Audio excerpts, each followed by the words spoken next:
नमस्कार. आपण पाहत आहात अपडेट कट्टा. आपण जर शासकीय कर्मचारी असाल तर आपल्यासाठी अत्यंत महत्त्वाची अशी माहिती घेऊन आलो आहे, ज्यामध्ये शासकीय कर्मचाऱ्यांना आता ई-के-वाय-सी करणे बंधनकारक केले आहे. आपण स्क्रीनवर बघू शकता. महाराष्ट्र शासनाच्या वित्त विभागाचे 27 मार्च 2026चे हे परिपत्रक आहे, ज्यानुसार शासकीय कर्मचाऱ्यांना ई-के-वाय-सी केल्यानंतरच एप्रिल महिन्याचे पेमेंट अदा होणार आहे.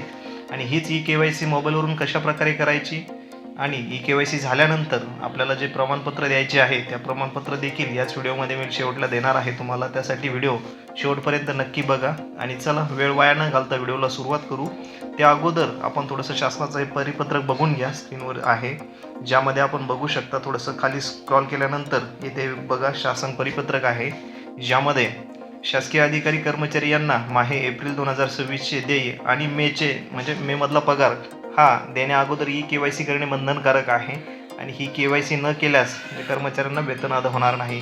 अशा प्रकारचे परिपत्रक आहे. चला तर आता मोबाईलवरूनच आपण ई-के-वाय-सी झाली आहे का नाही, किंवा आपली ई-के-वाय-सी झाले असेल, अकाउंट मॅप झालेलं असेल, अकाउंट सीड असेल की नाही हे देखील चेक करू शकतो. अकाउंट जर दुसरं एखादं लिंक झालेलं असेल तर ते कशाप्रकारे चेंज करायचं त्याची देखील माहिती आपण याच व्हिडिओमध्ये घेणार आहोत. त्यानंतर एक पर्याय आहे, यामध्ये पॅनचा एक उल्लेख केलेला आहे पत्रामध्ये, आपण बघू शकता. ज्यांनी प्रणालीत पॅन क्रमांक चुकीचा नोंदवला असल्यास किंवा आपला पॅन नोंदवलेला आहे का नाही ते देखील आपल्याला चेक करायचे आहे. आणि याबाबतचं एक पत्र द्यायचं आहे आपल्या लेखा विभाग. चला त्या संदर्भात आता वेळ वाया न घालता व्हिडिओ सुरुवात करू. मोबाईलवरून कशाप्रकारे करायचं त्यासाठी मी व्हिडिओच्या डिस्क्रिप्शन बॉक्समध्ये खाली लिंक दिलेली आहे, आधारची लिंक आहे. मोबाईलमधून क्रोम ब्राउझर ओपन करा. क्रोम ब्राउझरवरती आल्यानंतर गुगलमध्ये माय आधार असे सर्च करा. आपण या वेबसाईट दिसेल सुरुवातीलाच माय आधार. ही वेबसाईटची लिंक मी खाली व्हिडिओमध्ये देखील दिलेली आहे. तेथून देखील तुम्ही या वेबसाईटवरती येऊ शकता. आणि आपण जर मोबाईलवरून ही वेबसाईट ओपन करत असाल तर एक काळजी घ्या, येथे वरती क्लिक करा क्रोम ब्राउझरला आणि साईट डेस्कटॉप साईट करून घ्या, म्हणजे आपल्याला व्यवस्थित इंटरफेस ओपन होईल. अशा प्रकारे थोडंसं खाली स्क्रॉल करा, ज्यामध्ये डेस्कटॉप साईट ऑप्शन आहे हे निवडा. आणि यानंतर अशा प्रकारचे इंटरफेस आपल्यासमोर ओपन होईल आधार वेबसाईटचा. यामध्ये खाली थोडंसं स्क्रॉल करा. खाली स्क्रॉल केल्यानंतर आपण बघू शकता आधार सर्व्हिसेस या टॅबला क्लिक करा. या टॅबला क्लिक केल्यानंतर आपल्यासमोर अशा प्रकारचा इंटरफेस ओपन होईल. अशा प्रकारचा इंटरफेस ओपन झाल्यानंतर आपल्याला इथे एक दिसत आहे टॅब आधार लिंकिंग स्टेटस, यावरती क्लिक करा. मी दाखवलं आहे त्याप्रमाणे अशा प्रकारची नवीन स्लाईड ओपन होईल, ज्यामध्ये आपण बघू शकता बँक सीडिंग स्टेटस हे जे ऑप्शन आहे याला क्लिक करा. हे ऑप्शन ओपन केल्यानंतर आपल्यासमोर अशा प्रकारचा इंटरफेस ओपन होईल. एक मिनिट. अशा प्रकारचा इंटरफेस ओपन झाला आहे. येथे आपला आधार नंबर टाकून घ्या आणि कॅप्चा भरून घ्या. त्यानंतर आपला आधार रजिस्टर मोबाईल नंबर जो आहे त्याला OTP जनरेट झाला असेल, तो OTP भरून घ्या. लॉग इन व्हा. आता लॉग इन झाल्यानंतर आपल्याला इथं एक टॅब दिसत आहे बँक सीडिंग स्टेटस, यावरती क्लिक करा. बँक सीडिंग स्टेटसवरती क्लिक केल्यानंतर आपल्यासमोर अशा प्रकारे आपलं जे आधारला बँक सीडिंग झालेलं आहे अकाउंट ते दिसेल, आपण बघू शकता. आणि बँक सीडिंग स्टेटस ॲक्टिवेट आहे, म्हणजे आता तुमची ई-के-वाय-सी ही झालेली आहे. आता फक्त आपल्याला पॅन कसे करायचे ते बघणार आहोत.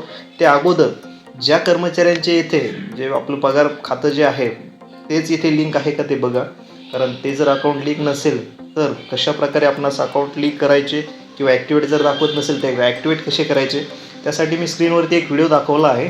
शेवटी वरती स्क्रीनच्या आय बटनावरती देखील त्या व्हिडिओची लिंक दिलेली आहे. आणि तोच व्हिडिओ खाली व्हिडिओच्या डिस्क्रिप्शन बॉक्समध्ये देखील लिंक आहे. आपण तेथून जाऊ तो व्हिडिओ नक्की बघा, ज्यामध्ये आपण सविस्तरपणे सांगितले आहे आपले अकाउंट कसे चेंज करायचे, किंवा आपली आधार सीडिंग झालेली नसेल तर आधार सीडिंग कशी करायची, कारण त्यासाठी तो संपूर्ण व्हिडिओ नक्की बघा. चला त्यानंतर आता त्यानंतर नेक्स्ट टप्पा आहे, ज्यामध्ये पॅन कार्डची एक लिंक मी खाली दिलेली आहे. व्हिडिओच्या डिस्क्रिप्शन बॉक्समध्ये लिंक दिलेली आहे, ज्याद्वारे आपण पॅनची जी वेबसाईट आहे त्यावरती लॉग इन करा. लॉग इन केल्यानंतर आपल्याला आपला पॅन नंबर टाकायचा आहे. पॅन नंबर टाकून लॉग इन करून घ्या. लॉग इन झाल्यानंतर अशा प्रकारचा इंटरफेस आपल्यासमोर. एक मिनिट. लॉग इन करण्या अगोदर आपण जर ही साईट मोबाईलवरून ओपन करत असाल तर मी पूर्वी सांगितल्याप्रमाणे डेस्कटॉप साईट करून घ्या.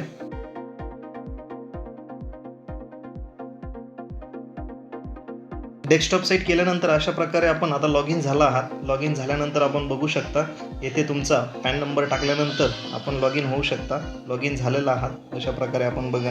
आता लॉग इन झाल्यानंतर येथे एक आपल्याला स्टेटस दिसत आहे बँक अकाउंट अपडेट. याच्यावरती क्लिक करा. बँक अकाउंट डिटेल्सवरती क्लिक केल्यानंतर आपल्यासमोर थोडंसं अशा प्रकारे इंटरफेस ओपन होईल आणि येथे आपणास दिसेल म्हणजे आपले बँक खाते हे आधारला आपले बँक खाते हे पॅन कार्डला लिंक आहे. अशा प्रकारची प्रोसेस आहे. ही संपूर्ण प्रक्रिया करत असताना आपल्याला जर काही अडचण आली तर नक्की कमेंट्स करा. याविषयी नक्कीच रिप्लाय देण्याचा मी प्रयत्न करेन. आणि यानंतर आता आपल्याला आपली जर KYC पूर्ण झालेली असेल त्यानंतर पॅन देखील आपल्या खात्याला लिंक झालेलं असेल तर आपणास हा फॉर्म भरून द्यायचा आहे, ज्याचा मी फॉर्मॅट स्क्रीनवर दिलेला आहे. आता हा फॉर्मॅट जो आहे तो आपल्या विभागानुसार बदलू शकतो. मी फक्त तुमच्यासाठी एक डेमो म्हणून हा फॉर्म दाखवला आहे. अशा प्रकारचं आपलं प्रति जे असेल कार्यालय प्रमुख त्यांना द्या आणि विषय लिहून द्या. सेवार्थ प्रणालीतील KYC पूर्ण केल्याबाबतचे हे सदरील प्रमाणपत्र आहे. अशा प्रकारची आपली माहिती भरून द्या. यामध्ये जे पॅन कार्ड असेल, बँक डिटेल्स असतील किंवा IFSC कोड आणि आधार, आणि यासोबत आपण आधारची झेरॉक्स देखील देऊ शकता. अशा प्रकारची ही माहिती होती. यामध्ये काही अडचण आली तर नक्कीच कमेंट करा. मी नक्कीच रिप्लाय देण्याचा प्रयत्न करेल.